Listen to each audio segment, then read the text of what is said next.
जनवरी 2025 से लेकर मार्च 2025 तक बांग्लादेश में 142 वायलेंट अटैक्स हो चुके हैं हिंदूज पे।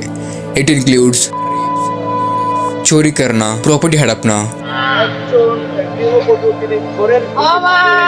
एंड टेम्पल्स को डिस्ट्रॉयड करना। But why always Hindus?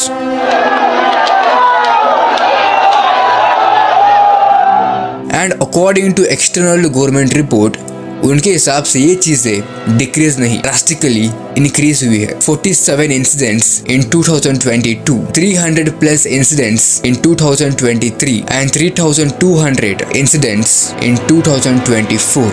And ये क्लियर साइन है कि वहाँ के हिंदूज सेफ नहीं है, या बोलो माइनॉरिटीज सेफ नहीं है। But what actually happened in 2024 जहां इतना हिंदूज को टारगेट करा गया? दिसंबर 18 9 बजे अराउंड 200 ग्रुप ऑफ पीपल पहले तो दीपू चंद्र दास जी को मारते हैं अंटिल वो डेड नहीं हो जाते। उसके बाद उन्हें घसीट कर एक पेड़ पर बांधते हैं and the rest one you know.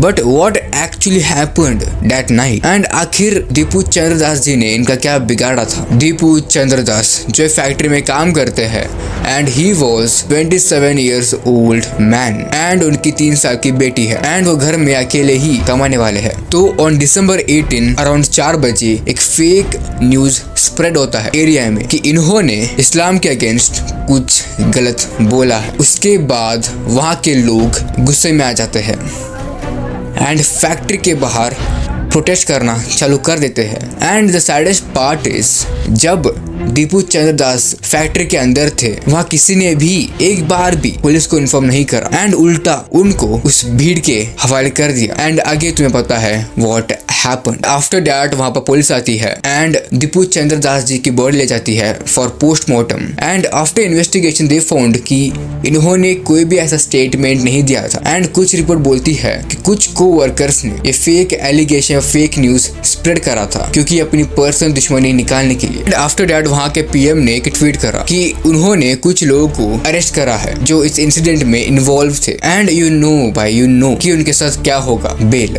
And we all know कि दीपू चंद्र दास जी को जस्टिस नहीं मिलेगा। But why always Hindus? And after 2024 ये ड्रास्टिकली बढ़ा है। क्यों? बट उससे पहले कुछ दोगलो इंसान को, या बोलो हिपोक्रेट इंसान को एक्सपोज करते हैं। Let's go. इस मनुष्य का नाम है दोगलेंद्र।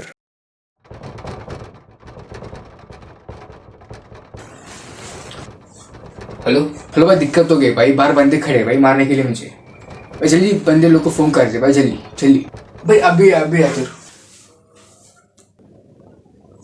हेलो भैया, दिक्कत हो गई भैया, कुछ बंदे मुझे मार रहे भैया, प्लीज भैया बचा लो भैया प्लीज। अबे वो तेरी दिक्कत है, तू देखियो, ठीक है।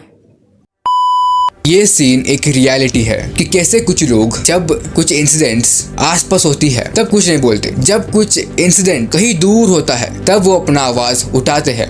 लाइक पैलेस्टाइनी, like all eyes on Rafah वाला। एंड आई एग्री कि जो वहां पर हुआ कंप्लीटली रॉन्ग हुआ। But what about this? जो चीज हमारे खुद लोगों के साथ हो रहा है बट कोई भी इनके अगेंस्ट, या बोलो इनके ऊपर नहीं बोल रहा।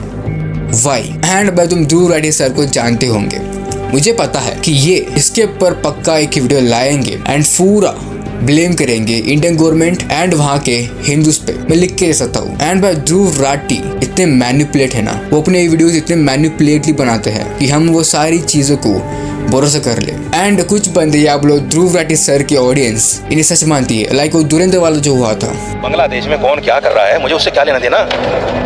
बांग्लादेश से आपको कोई लेना देना नहीं, तो आपको गजा फिलिस्तीन से क्यों लेना देना है? इंसानियत के नाते बांग्लादेश वाला गलत है कि नहीं? चलिए ठीक है, धन्यवाद। गलत नहीं मानते उसको? नहीं, गलत सही है, ये वो बांग्लादेश वाले थे ना, हमारा हिंदुस्तान। बांग्लादेश में हो रहा है, तस्वीर देखी किस तरह से युवक को नहीं पता। नहीं, फिलिस्तीन के बारे में पता? फिलिस्तीन में क्या हुआ? फिलिस्तीन में क्या हुआ? एंड ये भी एक प्रूफ है कि how hypocrite people are. So anyways, let's talk about why always Hindus. तो देखो, जब शेख हसीना पावर में थी, हिंदूज के अगेंस्ट अटैक्स होते थे बट कंट्रोल में थे एंड हिंदूज को जस्टिस मिलता था। बट जब बांग्लादेश में इतना बड़ा क्राइसिस आया, इतना बड़ा प्रोटेस्ट हुआ, जिसकी वजह से पीएम को अपना कुर्सी रिजाइन करना पड़ा। Military says Prime Minister Sheikh Hasina has resigned and fled the country. She was the world's longest serving female leader. तब से ये चीज कंप्लीट लेवल ड्रास्टिकली इंक्रीज हो गई। सो ऑन अगस्त 5, 2024 में शेख हसीना ने अपना कुर्सी को त्यागा एंड अगस्त 5 से लेकर अगस्त 20 तक इन जस्ट 15 डेज 2010 अटैक्स हो चुके हैं हिंदूज पे। इट इंक्लूड्स घर को तोड़ना, प्रॉपर्टी हड़पना, मर्डर्स, टेम्पल्स को डिस्ट्रॉयड करना एंड एक्सेट्रा एक्सेट्रा। बट यहाँ पर एक बात समझ नहीं आई, जो प्रोटेस्ट हुआ था वो गवर्नमेंट के अगेंस्ट था, ना कि एक रिलीजन के अगेंस्ट या बोलो एक माइनॉरिटीज के against. But why they targeted the minorities या बोलो हिंदूज, व्हाई? सो एक रिपोर्ट बोलती है कि जो 98% जो अटैक्स हुए अगस्त 5 से लेकर अगस्त 20 तक, they all are politically manipulated या बोलो पॉलिटिकली मोटिवेटेड। समझने हैं? Let me make understand. तो देखो, बांग्लादेश में 8% माइनॉरिटीज है। It includes Hindus, Sikhs, Christians and etcetera etcetera. The major supporter of Awami League जो शेख हसीना का पार्टी है, उनके major supports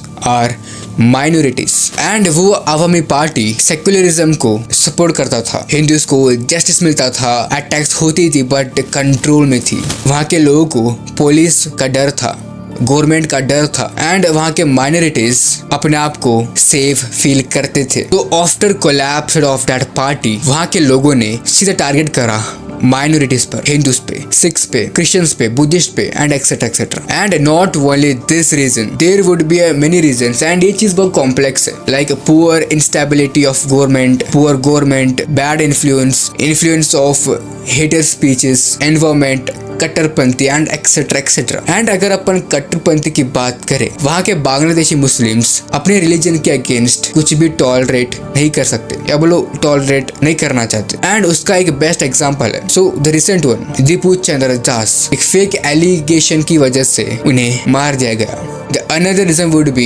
influence of hated speeches. Imagine करो एक छोटा बच्चा है एंड स्टेज पे एक रिलीजियस बंदा है जो एक रिलीजन के अगेंस्ट कुछ बोल रहा है या बोलो हेट स्पीच दे रहा है कि हमें उन्हें मारना होगा एंड एक्सेट्रा एक्सेट्रा। एंड जब ये चीज एक बच्चा सुनेगा एंड उस चीज से इन्फ्लुएंस होगा, तो बड़ा होके वो उस रिलीजन को हेट करेगा। Another reason would be the environment. Imagine करो कि भाई दो बंदे हैं, प्रकाश एंड शुभम। अगर अपन प्रकाश की बात करें, वो बंदा बहुत एक्सट्रोवर्ट है क्योंकि बचपन में उसे फ्रीडम मिला है, टाटा नहीं गया है, उनके पेरेंट्स उन्हें बाहर ले जाते थे for picnic, trip and etcetera etcetera. इसकी वजह से वो बंदा बहुत एक्सट्रोवर्ट बन गया। नाउ अगर अपन शुभम की बात करें, वो बंदा इंट्रोवर्ट है। क्यों? क्योंकि उनके पेरेंट्स ने उसे बाहर ज़्यादा नहीं मतलब ले गए हैं for trip and etcetera etcetera. इसकी वजह से ये बंदा बहुत शाय एंड इंट्रोवर्ट बन गया। एंड कुछ ही बोलो by environment matters. This video just for education purpose. ये वीडियो किसी भी रिलीजन को हेट नहीं करता। And RIP to Deepu Chandra Das.